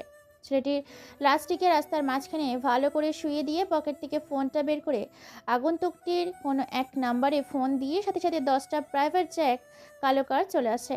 এক একটা করে কার আগন্তুকটিকে কারে বসে, সেই কারটা 70% সোনা দিয়ে তৈরি করা। আগন্তুকটি সেই সোনার গাড়িতে করে চলে যায় তার নিজ গন্তব্যের উদ্দেশ্যে। আপনারা ভাবছেন গল্পটা হচ্ছে তাই কি? ভাববেন না, গল্পটা ইন্টারেস্টিং। তা তো কেবল শুরুতে যে মার্ডারটা করেছিল সে কেন, তাহলে এই শুনুন। ভার্সিটিতে যখন প্রথম প্রবেশ করে ফারুক, তখন তার প্রথম দেখায় ভালো লেগে যায়। তাই তাকে অনুসরণ করতেই অনুভব করতে থাকে, তাকে নিয়ে ভাবতে থাকে। আর তার ভাবনায় শহরে ঢুকে ব্যাঘাত ঘটিয়েছিল সেই ছেলেটি। নীরব নামে ছেলেটি সে যে কারণে হত্যা করেছিল সেটা হলো তানিয়া এই ভার্সিটিতে পড়ে। মধ্যবিত্ত ঘরের একটি ছেলে নীরব। নীরব পড়ালেখায় ভালো ছিল, দেখতে তেমন স্মার্ট না হলেও দেখতে বেশ মায়াবী। সে বারবার ভালোবাসার কথা বলে তানিয়াকে বিরক্ত করত, ডিস্টার্ব করত, তার হাত ধরতো, তাকে রাস্তায় আটকাতো। এটা বিরক্ত বোধ করতো তানিয়া, তাকে বারবার বলতো সেটাকে ভালোবাসা না, পছন্দ করে না। কিন্তু নীরব কোনো কথাই শুনতো না। এসব কিছু দেখেছিল, শুনেছিল, ভেবেছিল, বুঝেছিল, কিন্তু কোনো কথাই বলেনি ফারুক। ফারুক ভেবে নিয়েছিল যদি তানিয়া নীরবকে সত্যিকারের ভালোবাসে তাহলে সে আর তানিয়াকে নিয়ে ভাববে না। কিন্তু তানিয়া তো তাকে ভালোবাসে না। এমনকি একদিন নীরবের কাছে ফারুক গিয়ে বলেছিল, এই যে ভাইয়া, এদিকে একটু আসবেন, আপনার সাথে কিছু কথা ছিল। ফারুকের কথা শুনে ছেলেটি ফারুকের কাছে যায়, অর্থাৎ নীরব ফারুকের কাছে যায়। তারপর বলে ওঠে নীরব, বলেন কি জানতে চান ভাই আপনি আমার কাছ থেকে? আমি আপনাকে কিভাবে সাহায্য করতে পারি? তেমন কিছু না, আপনাকে কিছু কথা বলি, মন দিয়ে শুনবেন। ওকে ঠিক আছে বলেন, যদি মানার হয় তো মানবো, শোনার হলে শুনবো। আপনি তানিয়াকে বিরক্ত করে ছেড়ে দেন, কারণ আমি তানিয়াকে ভালোবাসি, আর তানিয়া আপনাকে ভালোবাসে না। তুই ভাবলি কি করে তোর কথায় আমি ছেড়ে দিব তানিয়াকে? তুই জানিস তানিয়াকে? তানিয়া হলো কোটিপতি বাবার একমাত্র মেয়ে, যাকে বিয়ে করলে রাজকুমারী সহ পুরো রাজত্বটাকে পাওয়া যাবে, আর তুই বলছিস তাকে ছেড়ে দিতে? নীরব নামে ছেলেটির মুখে এই রকম কথা শুনে খানিকটা বিচলিত হয়ে পড়ে, বুঝতে পারে না সে কি বলতে চাচ্ছে বা বলার মানেটা কি। তাই ফারুক বলে ওঠে, জি ভাই, আমি আপনার কথা বলার মানেটা বুঝতে পারলাম না, একটু বুঝিয়ে বলবেন প্লিজ। শোন তাহলে, আমি তানিয়াকে কেন ভালোবাসি কথাটা বলে তাকে বারবার কেন বিরক্ত করি। আসলে আমি তানিয়াকে নয়, তানিয়ার বাবার সেই ধন দৌলত সম্পত্তিটাকেই ভালোবাসি। তানিয়াকে বিয়ে করার মূল উদ্দেশ্য নয়, তানিয়ার সম্পত্তিগুলোকে নিয়ে লুটে খাওয়াটা মূল উদ্দেশ্য। ভালো করে কথাটা বুঝেছিস? এত কিছু বলার পরেও তুই যদি আমার আর ওর মাঝখানে আছিস, অর্থাৎ তানিয়া আর আমার মাঝখানে আসিস, তাহলে তোকে শিকড় থেকে মাটি পর্যন্ত উপড়ে ফেলবো। কথাটা বলে চলে যায় নীরব নামের ছেলেটি। ফারুক হা করে সেদিকে তাকিয়ে থাকে। সে একটা মুচকি হাসি দিয়ে কি যেন ভেবে কাউকে ফোন করে, আর সেখান থেকে হাসি দিয়ে বেরিয়ে পড়ে। তারপর ঘটনা তো আপনারা সবাই জানেন, তাই নতুন করে আর বললাম না। ফারুক প্রতিদিন বসে সে মন দিয়ে তার ভালোবাসার মানুষটাকেও দেখে। আজকে এক অন্যরকম মায়া ভরা চোখে তাকিয়ে আছে ফারুক মেয়েটির দিকে। মেয়েটি নিজের দিকে তাকিয়ে থাকলেও দেখে এবার নিজের সিট ছেড়ে দিয়ে এসে পলাশকে তুলে নিয়ে সেখানে বসে পড়ে, আর হাতে চিমটি কেটে বলে ওঠে, এই ছেলে, তুমি আমার দিকে এইভাবে তাকিয়ে আছো কেন? জীবনে মেয়ে দেখোনি? যেভাবে হা করে আমার দিকে দেখছো, পুরো ক্লাস তোমার দিকে তাকিয়ে আছে। আর তুমি আমার দিকে, আর তুমি যেভাবে মুখটা হা করে আমার দিকে দেখছো না, একটা মশা তোমার ভেতরে গেলে তোমাকে আর বাঁচানো যাবে না। ফারুক হা হয়ে শুধু কথাগুলো শুনছে, কোনো কথা বলে না। এটা দেখে তানিয়া আবার বলে ওঠে, ধুর, তোর সাথে কথা বলাই বেকার। জানি না কোথা থেকে পাবনার পাগলগুলো রাজশাহী ভার্সিটিতে আসে, মনে হয় মাথাতে সমস্যা আছে। এত কথা বলি, শুধু হা করে তাকিয়ে থাকে, ঢং দেখলে বাঁচি না। তানিয়া সেখান থেকে চলে যায়। কোনো মতে ক্লাসগুলো শেষ করে সন্ধ্যায় বেরিয়েছে ফারুক, তখনই পেছন থেকে একটা ছেলে তার সাথে ধাক্কা খায়। ফারুক ভালো করেই তাকিয়ে দেখতে পায় তার পেছনে আরও 3টে ছেলে। এবার ফারুককে জড়িয়ে ধরেই বলে ওঠে, ভাই ভাই আমাকে বাঁচান ভাই, ওরা আমাকে মেরে ফেলবে, ওরা আমার মাকে মেরে ফেলেছে, আমার বাবা নেই, ওরা আমাদের বাড়িতে প্রতিদিন আসতো, কিন্তু আজকে আমার মাকে ওরা মেরে ফেলেছে, আমি দেখে ফেলি ওরা আমাকে মারতে এসেছে। তোদের বাড়িতে ওরা কি করতো তুই জানিস? আমি তো জানি না ভাই, তবে মা আমাকে একটা এতিমখানায় রেখে দিন, বাড়ি নিয়ে আসে, সন্ধ্যা হলে আমাকে নিয়ে যায়, আর সন্ধ্যার সময় এই লোকগুলো আমাদের বাড়িতে থাকে, আবার সকালে চলে যায়। ফারুক বুঝে যায় যে তার মা আসলে কি করে, তার মা যে আসলে নিশিরাতে সেই মায়া ভরা মাতাল করা পরি। ফারুক সবটা বুঝে গিয়েছে। ফারুক বলে ওঠে, দেখ ভাই, তোরা ওদের সাথে কি করেছিস, এখন ছেলেটাকে ছেড়ে দে। দেখ ভাই, আমি শান্ত হয়ে বলছি, আমি কোনো ঝামেলা চাই না। তুই ঝামেলা চাস না বলতে কি বুঝতে চাচ্ছিস? হ্যাঁ, ঝামেলা করলে তুই আমাদেরকে মারবি, আমাদেরকে মেরে ফেলবি। যদি কোনো কথা বলছিস তাহলে তোকে এইখানে মেরে পুঁতে রেখে ছেলেটাকে নিয়ে যাব সাথে করে। তাই ওকে আয়।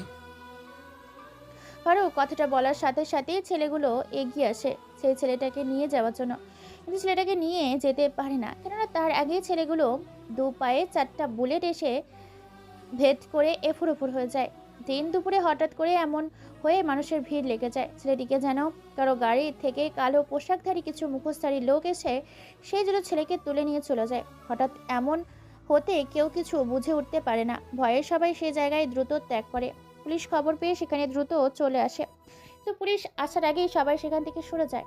ছেলেটাকে নিয়ে ফারুক এক গাছের নিচে বসে। ছেলেটি বলে ওঠে, ভাই এটা কি হলো? আমি তো কিছু বুঝলাম না। ছেলেগুলোকে গুলি করলো আর ওদের ধরে বা নিয়ে গেল। ফারুক শুধু হাসে। ফারুক কোনো কথাই বলে না। ফারুকের এই মুচকি হাসিতে লেগে আছে অনেকগুলো রহস্যময় অজানা কিছু, অজানা ধাতুর গল্প। ফারুক এবার হাসি দিয়ে কোনো কিছু বলবে তার আগে ছেলেটি বলে ওঠে, কি ভাই তুমি এভাবে হাসছো কেন? আমি কি হাসার কথা বললাম? ফারুক আবারও মুচকি হাসি দিয়ে শান্ত কণ্ঠে বলে ওঠে, তোর মাকে ওরা হত্যা করেছে তাই না? তুই নিজে প্রতিশোধ নিতে চাস? যদি তোর মায়ের খুনের প্রতিশোধ নিতে চাস আমার সাথে চল। ছেলেটি কোনো কথাই বলে না। ছেলেটার হাতটা ধরে রওনা দেয় ফারুক তার এক ভয়ঙ্কর অজানা দেশে, অজানা গন্তব্যের, ইহকালের জাহান্নামের স্বরূপ এক ভয়ঙ্কর স্থানে। সেখানে পরকালের শান্তি ইহকাল দেওয়া হয়। কিছুক্ষণের মধ্যেই পায়ে হেঁটে তারা সেই গন্তব্যের কাছে চলে আসে। মানুষ যাতে তাদেরকে সন্দেহ না করে সেজন্য একটা রিক্সা নিয়ে সেই পরিত্যক্ত স্থানের ভেতরে প্রবেশ করে। পুরোটা গাছগাছালি এবং ঝোপঝাড়ে পরিপূর্ণ হয়ে উঠেছে।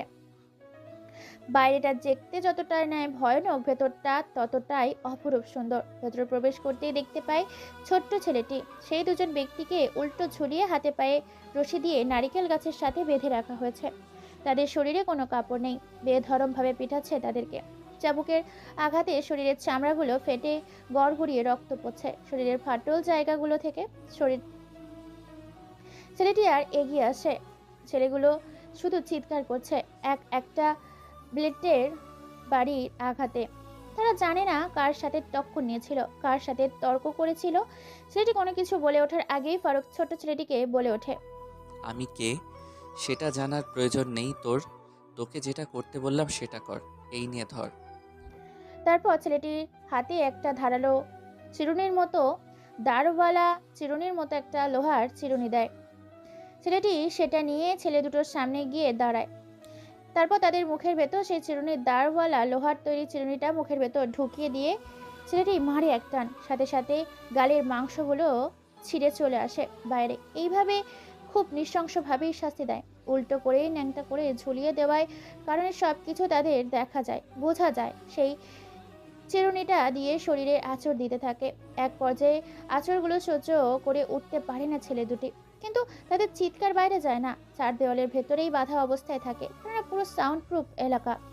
চিরুনি দিয়ে এইভাবে আঁচড়াতে তাদের শরীরের মাংসগুলোকে চিরে একাকার করে ফেলেছে ছেলেটি। ছেলেগুলি সেখানেই মারা যায়। ছোট ছেলেটি বলে ওঠে, ভাই আমি তোমার এখানেই থেকে যাব। আমি জেনে ফেলেছি তুমি কে, আমি চিনে ফেলেছি তুমি কে। আজকে ভাই ভীষণ নিজেকে খুশি লাগছে। পাপী হত্যাকারী সেসব নোংরা মানুষদের শাস্তি দিতে পারি। ছেলেটির মুখে এই কথা শুনে এবার মুচকি হাসি দিয়ে ফারুক আবার বলে ওঠে, জানিস কি, তোকে কিছু কথা বলি, মন দিয়ে শোন। আমার পরিচয় কি? তারপর ছেলেটিকে সব পরিচয় দেয়। আপনি তো আগেই শুনেছেন, তাই নতুন করে বললাম না। ছেলেটি তার সাথেই কাজ করবে বলে তার কাছেই থেকে যায়। দেখতে দেখতে ভার্সিটিতে যাওয়ার সময় হয়ে যায়। আজকে ভার্সিটিতে নবীনবরণ উৎসব। দেখতে দেখতে এখানে 2টা বছর কেটে গেল। আজকে তাদের ভার্সিটি থেকে চলে যেতে হবে, কেননা তাদের তো লেখাপড়া কমপ্লিট হয়ে গেছে। এখন যদি কেউ করতে চায় বিসিএস, তো বিসিএস করতে পারে। আজকে তাদেরকে বিদায় নেওয়ার জন্য শহরের ও দেশের গণ্যমান্য ব্যক্তিদেরকে আমন্ত্রণ করা হয়েছে। সাথে আজকে রেজাল্ট দেওয়া হবে। তাদের এতদিনের পরিশ্রম ও সফলতার সার্টিফিকেট দেওয়া হবে। ভার্সিটিতে সবাই উপস্থিত হয়েছে। রফিক, শফিক, জাহিদ, শহীদ, সালেক, মরিয়ম, ফাতেমা, এমনকি কলেজের টপার তানিয়া, কিন্তু উপস্থিত নেই। শুধু সেখানে ফারুক। সবাই তাকে খুঁজছে কিন্তু পায় না। তানিয়া ফারুককে একের পর এক কল দিয়েই যাচ্ছে, কিন্তু ফারুক কল রিসিভ করছে না। অন্যদিকে ফারুক চেয়ারের সাথে বাঁধা অবস্থায় থাকা একটা ছেলের মুখে পানির ছিটা দেয়। সাথে সাথে ছেলেটি ঝাপসা চোখে তাকায়। ছেলেটি এক গগন কাঁপানো চিৎকার করে ওঠে, আকুতি মিনকুতি করতে থাকে, কিন্তু ফারুকের কান পর্যন্ত পৌঁছায় না তার চিৎকার। ছেলেটি হাউমাউ করতে করতেই বলে ওঠে, ভাই আমি ভুল করেছি, অন্যায় করেছি, অপরাধ করেছি, তোমাদের সাথে বেইমানি করেছি, তোমাদের সাথে বিশ্বাসঘাতকতা করেছি। আমি যাকে যেখানে মারতে আসি তাকে সেখানে না মেরে আমার নিজ গন্তব্যের উদ্দেশ্যে কখনোই রওনা দেই না, বরং তার পর্বটা যেখানে খরচ চিহ্ন এঁকে দিয়ে আমি আমার নতুন কোনো গন্তব্যের উদ্দেশ্যে নতুন করে রওনা দেই, আমার অজানা পথের উদ্দেশ্যে। ফারুকের মুখে এরকম কথা শুনে ছেলেটি কাঁদতে শুরু করে। খেমে একাকার, ভয়ে কোনো কথা বের হয় না। আসলে ছেলেটিকে মারার উদ্দেশ্য হচ্ছে ছেলেটি তাদের বিরুদ্ধে কথা বলেছিল ফারুকের দলটা ধ্বংস করে দেওয়ার জন্য। বাইরে দেশের শত্রুদের সাথে হাত মিলিয়েছিল। খবর পেয়ে ফারুক তার দলের ছেলেগুলোকে তাকে তুলে নিয়ে এসেছে আজকে এখানে তার ইতি পর্বটা শেষ করবে বলে। ছেলেটা বলে ওঠে, ভাই ভুল হয়ে গেছে, ভুল করে ফেলেছি, এবারের মতো ছেড়ে দাও, নেক্সট টাইম থেকে আর করব না।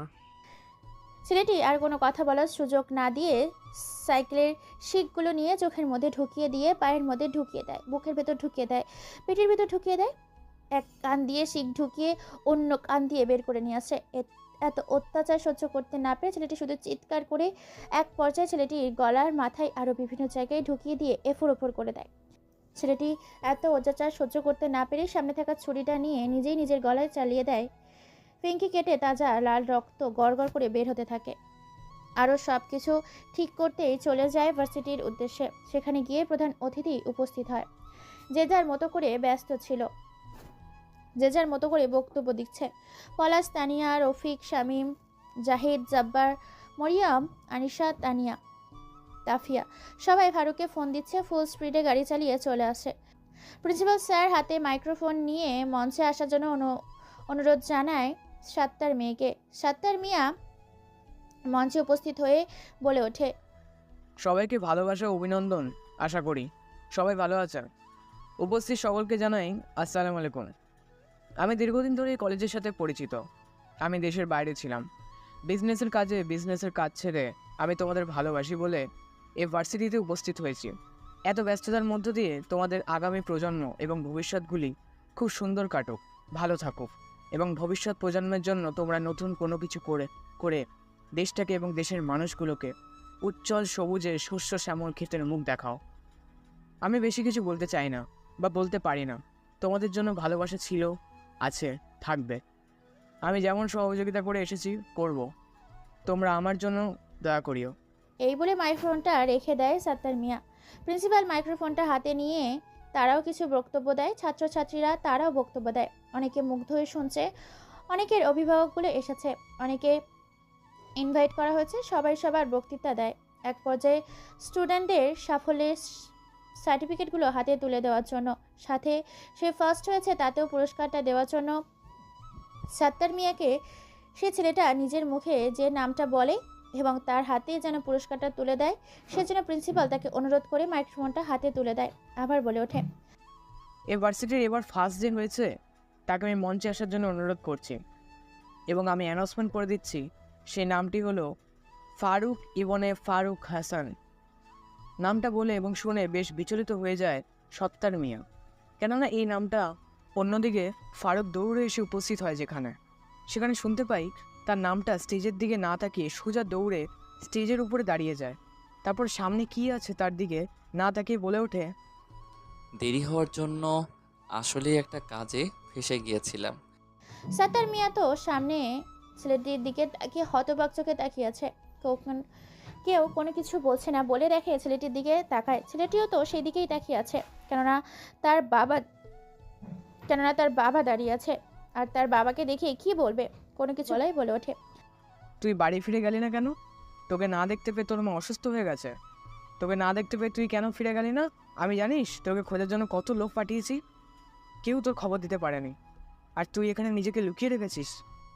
ফারুক কি বলবে কিছুই ভেবে পায় না। তবুও ফারুক নিজেদের কষ্টকে চেপে রেখে মৃদু হেসেই বলে ওঠে, আসলে যে হারিয়ে যায় তাকে খুঁজে পাওয়া যায়, আর যে নিজেকে লুকিয়ে ফেলে তাকে হাজারো খুঁজলেও খুঁজে পাওয়া যাবে না তাকে। কেউ কোনো কিছু বুঝে ওঠে না। হঠাৎ করে স্টেজে এসে তানিয়া বলে ওঠে, এসব কি হচ্ছে? আমি তো কিছুই বুঝতে পারছি না। ফারুক, উনি তোমাকে চিনে কি করে? উনি কি হয় তোমার? কি হলো, চুপ করে আছো কেন? কথা বলছো না কেন? আমার প্রশ্নের উত্তরগুলো দাও। ফারুক কোনো কথাই বলে না। পিনপিন নীরবতায় বিরাজ করছে চারদিকটা, যেন কালো আধারে মেঘে ছেয়ে গেছে। কেউ কোনো কিছু বলে না, এক দৃষ্টিতে তাকিয়ে আছে ছাতার মিয়া তার ছেলের দিকে। অবশেষে ফারুক বলে ওঠে, উনি আর কেউ না, মনে হচ্ছে আমার বাবা, যাদেরকে ছেড়ে আমি এই ভার্সিটিতে চলে এসেছি নিজেকে প্রতিষ্ঠিত করব বলে। আপনারা কিছুই বুঝতে পারছেন না তাই না, যে তানিয়া আর ফারুকের মধ্যে মিল হলো কি করে, তাই না? গল্পের সাথে থাকুন, সবটাই খোলসা করে দেব। তানিয়া বলে ওঠে, তার মানেটা কি? উনি দেশের একজন টপ বিজনেসম্যান, আর ওনার ছেলে তুমি কি করে হতে পারো? 2 বছর ধরে তুমি এখানে আছো, তুমি আমাদের কাউকে কোনো কিছু বলনি। ফারুক কোনো কথাই বলে না। ফারুককে কোনো রকম কথা বলতে না দেখে তার বাবা এবার মাইক্রোফোনটা হাতে নিয়ে সবাইকে শান্ত হতে বলে। তারপর সবার দিকে এক দৃষ্টিতে তাকিয়ে কিছুক্ষণ নীরবতার মধ্যে দিয়ে কেটে যায়। নীরবতা ভেঙে এবার বলে ওঠে সামাদ মিয়া, সবার উদ্দেশ্যে আমি কিছু কথা বলতে চাই। ও আমার ছেলে ফারুক। কিছু ব্যক্তিগত কারণে ওকে আমি বাড়ি থেকে বের করে দিয়েছিলাম, কিন্তু ওকে আমি আমার সাথে করে আমার বাড়িতে নিয়ে যাব। আজকে আমার ছেলে আমার মাথাটাকে উঁচু করে দিয়েছে, গর্বে আজ আমার বুকটা ভরে গেছে। আমি ওকে বাড়ি থেকে বের করে দিয়েছিলাম এই কারণে, আর বলেছিলাম যেদিন সে প্রতিষ্ঠিত হতে পারবে এবং মানুষের মতো মানুষ হতে পারবে, সেদিন যেন সে আমাদেরই বাড়িতে ফিরে আসে। আজকে আমার ছেলে ওয়ার্ল্ডে টপার হয়েছে, একজন সে প্রতিষ্ঠিত ব্যক্তি। আমার ছেলেকে আজকে পর্যায়ে দেখে বুকটা আমার আনন্দ করে যাচ্ছে। সবার দোয়া কামনা করি যাতে আমার ছেলের ভবিষ্যৎ সহ আমি আমার ছেলের দেশের ভবিষ্যতে এবং গরিব দুঃখী মানুষের পাশে থাকতে পারি। সবাই কানাঘুষা শুরু করেছে, কেউ কোনো কিছুই বলে না। তানিয়া আবার বলে ওঠে, ফারুক, তুমি আমাকে মিথ্যা কথা বলেছো, তুমি আমাদের সকলকে মিথ্যা কথা বলেছো। যাই হোক, আঙ্কেলকে নিয়ে আগে আমাদের বাড়িতে যাবে, তারপর তোমাদের বাড়িতে আমিও যাব। কিন্তু আমি কোনো কিন্তু শুনতে চাই না, যেটা বলেছি সেটাই ফাইনাল। আপনি চলুন আমাদের সাথে আমাদের বাড়িতে, সেখানে কিছুক্ষণ রেস্ট নিয়ে আপনাদের বাড়ির উদ্দেশ্যে রওনা দেব। ওকে ঠিক আছে আম্মু, তুমি আমাদের বাড়িতে যেতে চাও যেতে পারো, সমস্যা নেই, যেহেতু তুমি আমার ছেলে বন্ধু হও। ওকে ঠিক আছে আঙ্কেল। তারপর সেখান থেকে তাদেরকে নিয়ে চলে যায় তাদের বাড়িতে। সেখানে গিয়ে অনেক কথা বলে, আড্ডা দেওয়া, খাওয়া দাওয়া করে এক পর্যায়ে ফারুক বলে ওঠে, বাবা, তোমাকে একটা কথা বলে রাখি, তানিয়া আমার বন্ধু নয়, আমার ভালোবাসা। ওকে আমি বিয়ে করে আমার ঘরের লক্ষ্মী করতে চাই। এত ভালো কথা, মেয়েটাকে আমার পছন্দ হয়েছে। তোর পছন্দ মানে আমার পছন্দ, ওকে বাড়িতে নিয়ে যায়। তোর আম্মু কি বলে দেখ, বাড়িতে অনেকদিন না যাওয়ায় তোর আম্মু তোর টেনশনে অসুস্থ হয়ে গেছে। শুধু আমি একা না, আমার সকল বন্ধুগুলো মিলে যাব। ফারুকের কথায় সম্বোধন জানায় সামাদ আলী। অনেক কথাবার্তার পর তারা রওনা দেয় তারা নিজ শহরের উদ্দেশ্যে। কয়েক ঘন্টা জার্নির ফলে পৌঁছে যায় তাদের নিজ গন্তব্যের উদ্দেশ্যে, অর্থাৎ ফারুকদের বাড়িতে। সেখানে গিয়ে মায়ের সাথে সাক্ষাৎ করে। ফারুককে দেখে তার মা কেঁদে ফেলে, জড়িয়ে ধরে কান্না করতে থাকে আর কাঁদতে কাঁদতেই বলে, কি রে বাবা, তুই না এতদিন কোথায় ছিলি, কিভাবে ছিলি? এই মাটাকে কি একেবারে দেখতে আসবি না? এই তুই না আমাকে ভালোবাসিস, আমি মরে গেলে তোর হয়তো কষ্ট হবে না, তাই না রে? ফারুক তার মায়ের মুখে এইরকম কথা শুনে কেঁদে ফেলে, জড়িয়ে ধরে বলে, না মা, আমি তোমাকে খুব ভালোবাসি। সেদিন বাবা আমাকে বের করে দিয়েছিল বলে আজকে আমি প্রতিষ্ঠিত হতে পেরেছি। হয়েছে হয়েছে, তোকে আর নাটক করতে হবে না, অনেক নাটক করেছিস তুই। যদি ভালোবাসিস তাহলে আমাকে ছেড়ে যেতি না। আচ্ছা বাবা, এই মেয়েটা কে রে? সামাদ মিয়ার কোনো কথাই বলতে না দিয়ে তাদেরকে নিয়ে ভেতরে চলে যায়। তারপর এক এক করে সেখানে গিয়ে কি কি ঘটেছিল সবগুলো খুলে বলে, একসাথে সবাইকে মিলে। এটা বলে যে ফারুককে প্রিয় ভালোবাসার মানুষ হচ্ছে তানিয়া, তানিয়াকে পছন্দ করেছে তার মা, পারিবারিকভাবে তাদের বিয়ে দেওয়া হবে। দুই পরিবারের মতামত নিয়ে। আপনারা ভাবছেন হঠাৎ কি এমন হলো যে দুজনের মধ্যে ভাব বেড়ে গেল? চলুন তাহলে শুনে আসি কি করে তাদের বন্ধুত্ব থেকে ভালোবাসা, আর ভালোবাসা থেকে বিয়েতে রূপান্তরিত হতে চলেছে তাদের জীবন কাহিনী। দিনটা ছিল মঙ্গলবার, সময়টা ছিল সন্ধ্যা 7টার পর। রাস্তায় ভিড় থাকলেও খানিকটা শনশানি ছিল। করে অনেক খারাপ খারাপ কথা বলে, গায়ে হাত দেয়, মারার চেষ্টা করে। তার পাশ দিয়ে বাইক নিয়ে যাচ্ছিল ফারুক। দেখতে পায় একটা মেয়েকে অনেকে মিলে ডিস্টার্ব করছে। এটা দেখে সে সেখানে যায়া দেখতে পায় এটা আর কেউ না, তার সেই প্রিয় মানুষ। তার সেই হিরোদের স্টাইলে গিয়ে সবাইকে এক এক করে মারতে থাকে। এক পর্যায়ে কেউ একজন বাড়ি মারায় হাতটা কেটে যায়, তবে সেখানেই মেরে একাকার করে দেয়। তারপর সেখান থেকে ফোন নাম্বার নেওয়া, রাত জেগে কথা বলা, একে অপরকে সময় দেওয়া, বন্ধুত্ব তৈরি করা, বন্ধু থেকে একে অপরের প্রতি ভালো লাগা, তারপর ভালো লাগাটা তৈরি করে কাছে আসাটাকে উপেক্ষা করে এক নতুন সম্পর্কে আবার ধরে ভালোবাসাটাকে পরিপূর্ণ দেওয়ার জন্য এই বিয়ের পর্ব। পারিবারিকভাবে তাদের বিয়ের কথাবার্তা হয়ে যায়, দাওয়াত দেওয়া হয়ে গেছে, সবাই খুশি তাদের বিয়েতে। আনন্দ উৎসাহিত হয়ে যাচ্ছে চারিদিকে। লাল, নীল, হলুদ, সবুজ, বেগুনি, টিয়া, কমলা রঙের রংধনু সাজিয়ে বাড়িটাকে ফুটিয়ে তুলেছে। দেখতে দেখতে বিয়ের গাড়িগুলো রওনা দেয় পাত্রীপক্ষের বাড়িতে। বিয়ের পর্ব শেষ করে তারা বাড়িতে ফিরে বাসর ঘরে বসে আছে। তা নিয়ে ঘরের ভেতরে ঢুকে ফারুক দরজা বন্ধ করে খাটের উপর চড়ে বসে ঘুমটা সরিয়ে কপালে চুমু খায় তানিয়ার। তারপর দুজনে 2 রাকাত নফল নামাজ পড়ে নেয়। তানিয়া বলে ওঠে, যখন তোমায় বিয়ে করেছি ভালোবেসে রাখবো কাছে, সবটা উজাড় করে দেব তোমার কাছে। তোমায় ভালোবেসে যখন করেছি বিয়ে, সুখে রাখবো তোমাকে সারা জীবন আমার এই বাহু ডোরে। আবদ্ধ করে নিব নিজেকে তোমার কাছে উজাড় করে। তারপর দুজন হারিয়ে যেতে থাকে ভালোবাসার সাগরে। অর্থাৎ বিয়ের পর প্রথম বাসর রাতে স্বামী স্ত্রীর মধ্যে নিয়ে ভালোবাসা হয় আর কি। পরের দিন সকালে সবাই ডাইনিং টেবিলে খেতে বসেছে, তখন একটা চিঠি আসে। পোস্টম্যান চিঠিটা দিয়ে চলে যায়। চিঠিটা খুলে দেখতে পায় ফারুক কি এসেছে। সবাই সেটা জানতে চায়। ফারুক বলে ওঠে, সরকারের পক্ষ থেকে আমাকে চাকরির অভিনন্দন জানিয়েছে। আমাকে বাংলাদেশের র্যাব বাহিনীর প্রধান কর্মকর্তা দায়িত্ব দেওয়া হয়েছে। আমার জয়েনিং আর কিছুদিন পরে আছে।